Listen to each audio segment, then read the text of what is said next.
All right, the other night while I was watching a show on the History Channel on the creation of the universe, I stopped to think about what the Big Bang Theory really could be in and of itself. Because if you think of an explosion that created the universe, it's possible that the thing that exploded to create the universe was a universe that was previously here. So it could have just been another dimension of the current universe.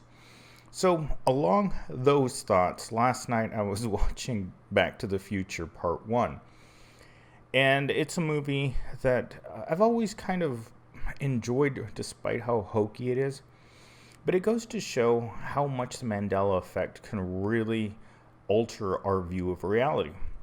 Because in that movie, they talk a lot about the space time continuum and how a person who would travel back would alter the reality that we currently live in by changing the timeline, by going in and changing it and creating alternative timelines. And I think this is really what the Mandela Effect is. It's timelines that are being created in which they're changing constantly. Because we all know that future people have definitely developed time travel. Somewhere out there in the distant future, there's a race of humanoids that have developed time travel. It's like any technology. It's like when you think back to human beings who thought that it would be impossible to cross the ocean, and then they got on a boat, and it's, oh wow, we're in the new world. Same thing with airplanes. No one thought that human beings would ever be able to fly, and yet you have people who are traveling around in space, and the progression is natural. But coming back to our Mandela effect, could the Mandela effect just be us altering timelines over and over again? Because as a time traveler, you'd want to go back in time and see how historic events unfolded. But at the same time, every time that you go back and you time travel, something changes. And I think this is also the thing that people see when they're traveling somewhere and their surroundings are changing. They'll see a house that's not there, a road that takes them somewhere else. Human beings are constantly falling into these types of situations through, I would assume, wormholes, again, in the space-time continuum where human beings are just walking around and they fall into a slip in time.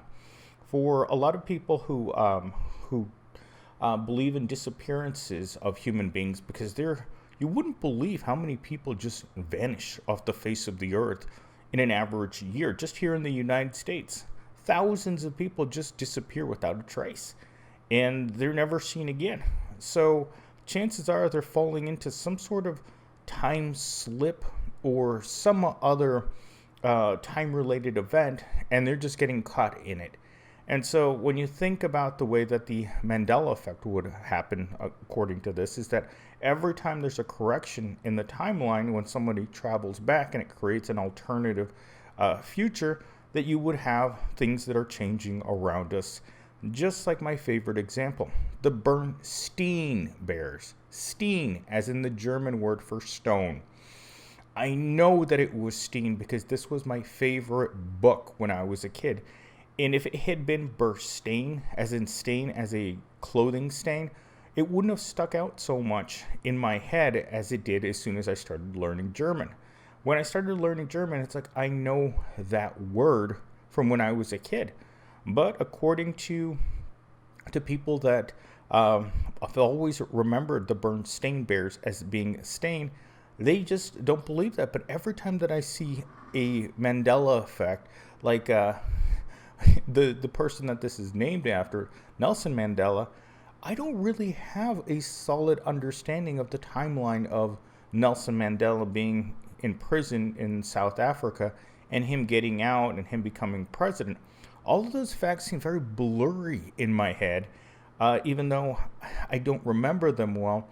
I do feel like there's definitely changes that are constantly happening with that event and with events similar to it. Like when you watch movies and you watch the same movie at a different point in your life, just like reading a book, and all of a sudden the book changes, or looking at something that you haven't seen in a long time. And this has happened to me in a lot of situations where I'll be walking around, and it's a place like the university, a place where I've spent most of my adult life. And I'll come to a place and I'll be like, I've been here. I passed this building thousands of times on the way to work, on the way to class, and just during life. And yet I'll come back to that situation. I'll be like, something's different about this place. And that's exactly what I'm constantly experiencing in my day-to-day life, is that you're experiencing different things all of the time that you've experienced in a different way. And this, as I said, includes books, movies, locations, your own thoughts. That's another thing, is that even your own the way that you're analyzing constantly your environment, they change. And I think it has to do with people altering the timelines, because that's the only way that it would make sense, is that if that someone is somehow meddling with time in real time, that we would get these dimensions. We would have all kinds of different Earths. We would have as many dimensions as possible, possibly even thousands of, if not millions of alternative Earths that are being constantly created. Because imagine, there isn't a place right now where instead of going one way to the exact same place, you chose to go a different way. And that creates a change, right? There's a person that makes decisions. There's constantly decisions being made by everyone on the planet. And it's kind of altering their very own perception of their own universe. Because for a lot of us, we do the same thing over and over and over again, and that keeps the universes going straight. But as soon as you decide to make, especially like a life-changing decision, right? You decide not to get married to a particular person today because something came up. You got a bad feeling about them. And instead of you having children with that person, instead you have children with another person, and those children go on to be mediocre people in the future. But let's say perchance that you happen to mate with the right person, and this person goes on to create world peace and solve the problem with inequality in the world. But that person was never created if you didn't get it on with the right person. So that timeline that could have been created where that alternative universe could have happened. And I think this is also the way that the Earth has ended in certain ways, is that civilization has come to an end because someone decided to create someone that was insane, that had access to end of the world type of weapons. And so someone hit the big red button that says do not touch on it, and then the world ended. And that's one timeline. So the timeline for the Earth goes in that way. And then again, you continue with alternative realities, and they're all overlapping and influencing one another. As someone travels back in time, it's altering that timeline. And it's a constant, it's, as I said, it's happening in real time. And we're seeing these changes that are happening to us as we think back to something that just happened to us a year ago that's been altered by a time traveler. And that's just the way that it is. And it's always been that way throughout the entire time that we as human beings understand time. Because remember, as human beings, our perception of what time and space is very limited at this point in our technology. We truly don't understand how time and space interact with one another to an exact science. We do understand that there are wormholes and microscopic black holes happening all the time. So at any given moment, you could fall into a random wormhole and no one would ever see you again. You would literally simply vanish into another dimension or another place in space. You imagine you fall into a wormhole and then you happen to end up at a black hole being sucked into it. I mean, it would only last for a split second, but I imagine that getting sucked into a black hole must hurt like hell for the amount of time that you'll get to experience it. It would literally be gravity tearing you apart, and that would be a horrible way to go. Also, you could be uh, attacked randomly at a bus stop, and that would be a way to go too. But you're constantly facing the reality that at any given second, you may not be alive anymore for any one of a million different reasons, way beyond your own control. Like right now, a meteorite could fall out of the sky and completely destroy your neighborhood. Could happen. It happened to the dinosaurs, and that would be just another alternative universe, another alternative reality, and maybe in the future that we have time travelers that police the space-time continuum. So anytime something really bad happens to the Earth, these time travelers can go back and alter that thing that happened to try and keep the space-time continuum working as peacefully as humanly possible.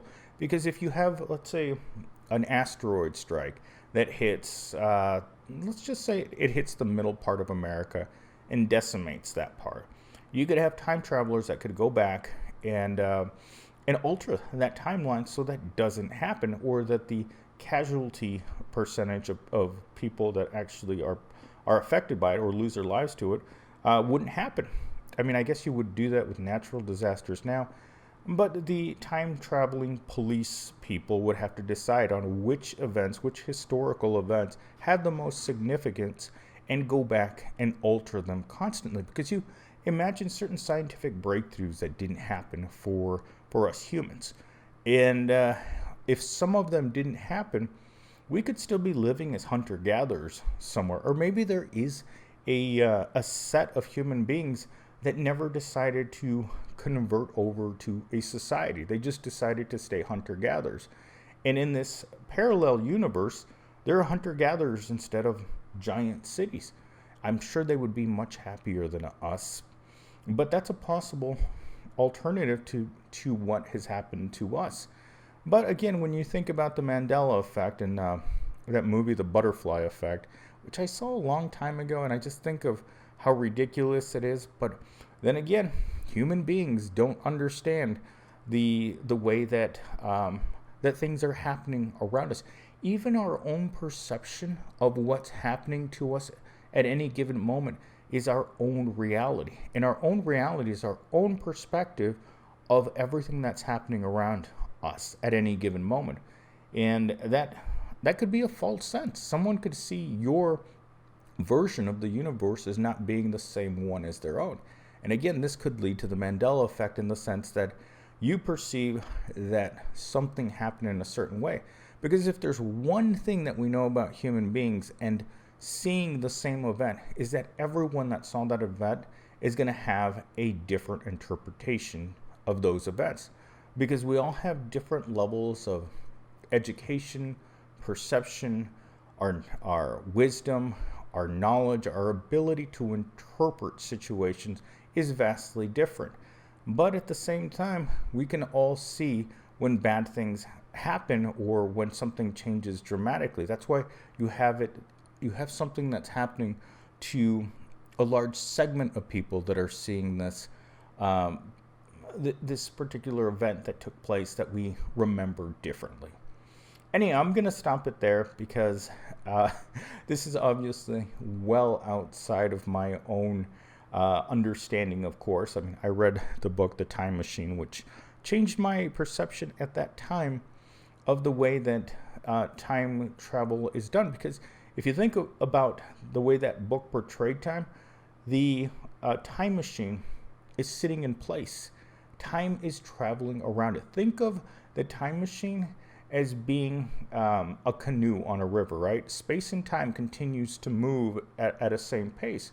But when you have a vessel that is able to travel with inside of that stream, it can easily move forward, back, stand still, maybe just fast forward time, but just be able to punch into different parts of that flowing continuum.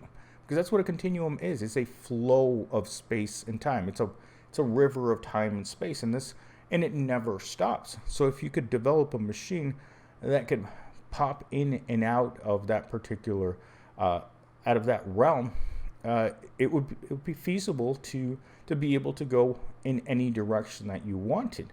But again, that's out of the scope of our present technology, or at least what we know as ordinary people to be the technology that we have. Because, of course, if you had such a technology, you'd want to keep it secret so that not just your average guy or gal would be able to hop into their own little time traveling machine and start messing with time as they feel they should.